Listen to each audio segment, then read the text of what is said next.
Bom, boa noite. Então, basicamente, o intuito do canal ele é montar algumas linhas de raciocínio e eventualmente mostrar alguma contradição no sistema que a gente vive e que às vezes não é de interesse de outros grupos de mostrarem porque ele tem algum tipo de conflito com isso. E como eu não tenho interesse nenhum, eu não tenho conflito nenhum, o que vai me limitar vai ser só o meu interesse em não me prejudicar. E o sistema que a gente vive hoje, na verdade, ele é baseado em dinheiro. Então, a melhor forma da gente entender o mundo que a gente vive é a gente entender o dinheiro. E o dinheiro, ele gira hoje em torno de duas coisas, basicamente governos e bancos, né? E o que são os bancos?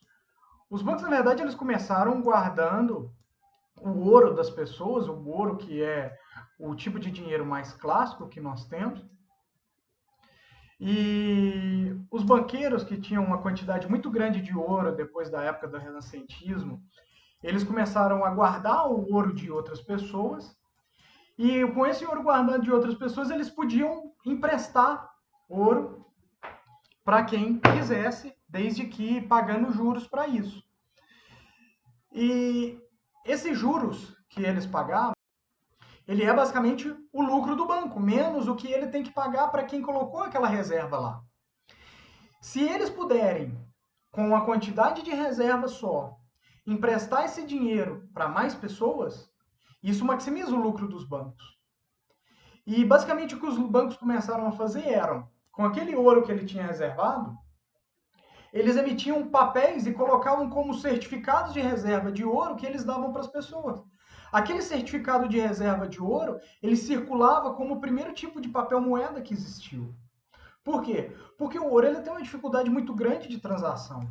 Né? Se você não tem uma moeda certificada, onde garantido que naquele ouro daquela moeda você tem aquele teor de pureza e aquele peso, você não sabe quanto que tem ali. Tem outros problemas isso, mas que às vezes não cabe para agora, mas se você transaciona um papel moeda, esse papel moeda, ele pode, basicamente, dar uma facilidade muito grande para quem vai transportar aquilo, porque ele sendo numerado, aquilo ali pode ser cancelado, porque ele tem um peso menor, porque você não tem que preocupar com a pureza daquele ouro, porque se você vai transacionar em ouro com alguém e você recebe um ouro que tem 90% de 100% não existe, porque a dureza dele cai muito no ouro 24 quilates, mas se você tiver um ouro que ao invés de 80% de pureza você tem 60, 50, 40% de pureza, às vezes você não consegue detectar isso e o seu prejuízo recebendo aquele metal vai ser muito grande. Então, você recebendo aquele papel e transacionar com aquele papel acaba sendo um conforto muito grande. E os bancos começaram a emitir isso, mas conforme eu falei, eles não emitiam isso uma vez para cada reserva que eles tinham. Eles emitiam várias. E aquelas várias reservas que eles. E aquelas várias emissões que eles faziam para aquela mesma reserva, eventualmente alguém ia lá buscar. Se o banqueiro naquela época, com um preço de dinheiro livre, com juros livres, ele achasse que estava tendo uma busca por reserva muito grande, basicamente o que ele fazia era ele subia a taxa de juros dele, ou seja, ele pagava mais por alguém que guardasse ouro lá com ele e aumentava o incentivo para as pessoas colocarem ouro lá e ele acabava aumentando a reserva dele de novo. Então era um sistema que se autobalanceava. Era um sistema livre. O preço do dinheiro é livre. O problema é que os banqueiros começaram a notar que com aquele dinheiro livre, com aquele dinheiro que ele não conseguia controlar a reserva que ele tinha, a emissão de reserva que ele tinha, ele não podia emitir aquilo indiscriminadamente. Então começou a ser de interesse dos banqueiros aumentar o lucro deles como controlando a emissão e a quantidade de reserva que eles tinham. Foi quando começou a ter o interesse da criação do Banco Central dos Estados Unidos, que é o Fed, que é o Federal Reserve, que existe hoje. Né? Em 1913, os banqueiros reuniram dentro de um resort, em uma reunião secreta, um resort que era do JP Morgan, não por acaso um banqueiro, junto com alguns senadores dos Estados Unidos, eles criaram, foi chamada de Eldridge Law, eu não sei qual que é exatamente a pronúncia que eles tinham, e eles criaram o Banco Central dos Estados Unidos. Com o Banco Central dos Estados Unidos, ficava garantido, ficava centralizada a decisão de quanto de papel moeda que podia ser emitida. E essa decisão foi tomada de uma forma que eles aumentaram muito a quantidade de papel moeda, teve uma inflação, teve a guerra, isso patrocinou a guerra, inclusive a Primeira Guerra Mundial. E depois da Primeira Guerra Mundial, você teve a crise de 29, os loucos anos 20, uma quantidade de um movimento muito grande na economia, só porque em algum momento alguém deixou de pagar outra pessoa e o sistema entrou em colapso. E com o sistema entrando em colapso, o que aconteceu foi que parte desses dólares simplesmente sumiram do mercado. Porque aquele banco que emitia aquilo, ele já não existia mais. Os bancos quebraram. Então você teve uma crise deflacionária. Uma crise deflacionária significa que a quantidade de dinheiro em circulação caiu. O valor do dinheiro subiu, porque as dívidas estavam denominadas naquele dinheiro. E o dinheiro ele era lastreado basicamente em ouro. Então o que aconteceu? O Roosevelt, o presidente americano que assumiu, logo depois de assumir, ali por volta de 33, o que ele fez? Ele proibiu o porte de ouro por pessoas civis. Então todo o ouro, a partir daquele momento, devia ser do governo. Logo na sequência que ele confiscou o ouro das pessoas, e eles emitiram uma lei, era proibido você ter ouro. Eles iam lá e te confiscavam o ouro se você tivesse. E logo quando eles acabaram de confiscar todo o ouro, um ano depois deles terem proibido a circulação, o que eles fizeram? 20 dólares que antes comprava uma onça de ouro, agora passou a ser 35 dólares que compravam uma onça de ouro. Então eles valorizaram o ouro. Eles valorizaram o ouro e desvalorizaram o dólar. Então, basicamente, o que ele fez, como as dívidas do governo estavam denominadas em ouro, o que ele fez, basicamente, foi diminuir o valor da dívida dele. Ele deu um golpe. E tudo bem, e chegou isso, e foi até 1939, veio a Segunda Guerra. A Segunda Guerra gerou um gasto muito grande. Essa jogada dos Estados Unidos financiou parte da Segunda Guerra.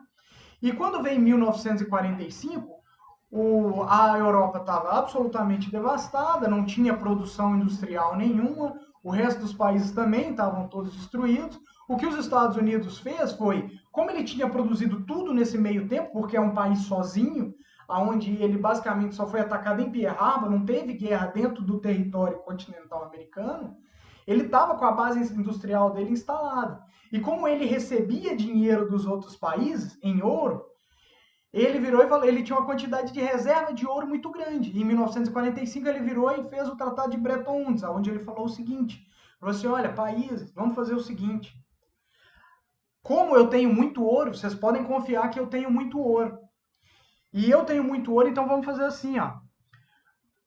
Cada 35 dólares vale uma onça de ouro. E eu garanto isso. Quem garante sou eu. E aí vocês podem transacionar só em dólar. Porque daí fica muito mais fácil para vocês. Vocês não precisam derrubar navios com 40 toneladas de ouro e depois ter que sair fazendo resgate igual aconteceu, porque esse navio afundou lá e ter que gastar todo o dinheiro para resgatar aquilo ali. Não precisa mais disso. Vocês transacionam em dólar. E todo mundo começou a demandar dólar. Então o dólar valorizou demais, valorizou muito. Como a Europa estava toda destruída, a demanda era muito grande, a produção deles era baixa e ela foi crescendo, isso não gerou uma inflação. Mas em 1971, teve um evento interessante onde o general na França, Charles de Gaulle, que inclusive é o nome do aeroporto lá deles hoje, o que ele fez foi o seguinte, ele falou assim, olha, Estados Unidos, desconfiado, já que vocês têm tanto ouro, eu vou mandar para vocês um navio de dólar e vocês me mandam o ouro de volta, porque daí eu guardo ele aqui. Pode deixar que eu guardo o ouro aqui. Aí o Nixon, que era presidente dos Estados Unidos, falou assim, não existe mais disso não, acabou com isso. E foi a quebra do Tratado de Bretton Woods na década de 70. Quando você quebra o Tratado de Bretton Woods, o que acontece com o valor Quem vai demandar ouro? Ninguém vai demandar ouro. O pessoal vai demandar dólar. Porque agora, como um dólar não é lastreado em ouro, basicamente um dólar é lastreado em dólar, em título de dívida dos Estados Unidos. Título de dívida dos Estados Unidos significa assim, ó, ele emite dinheiro e ele fala assim, esse dinheiro ele vale porque eu emito tanto de dívida. Eu emito títulos da minha dívida, que vale muito porque eu falei que vale, e esse dinheiro agora é o lastro do mundo. E quando ele faz isso, basicamente ele cria um sistema inflacionário. Então vamos recapitular. Nós tínhamos um sistema que era basicamente deflacionário, era muito deflacionário, porque a reserva dos governos, ela não era dos bancos, ela não era controlável. O ouro, você não cria ouro do nada, você tem que escavar ouro. Ele não brota do nada. E como ele não brota do nada, o sistema, a quantidade de ouro, ela é a mesma para uma produtividade que vai crescendo à medida que a tecnologia vai crescendo. Então pensa bem, se a tecnologia vai crescendo e a quantidade de dinheiro, que é o ouro, o dinheiro é o ouro, e a quantidade de o dinheiro vai valendo mais, em certo momento para de valer a pena eu investir em crescimento de tecnologia. Se eu diminuo a tecnologia, eu diminuo a produtividade. Se eu diminuo a produtividade, eu diminuo a produção. E se eu diminuo a produção, eu diminuo o consumo de recurso natural.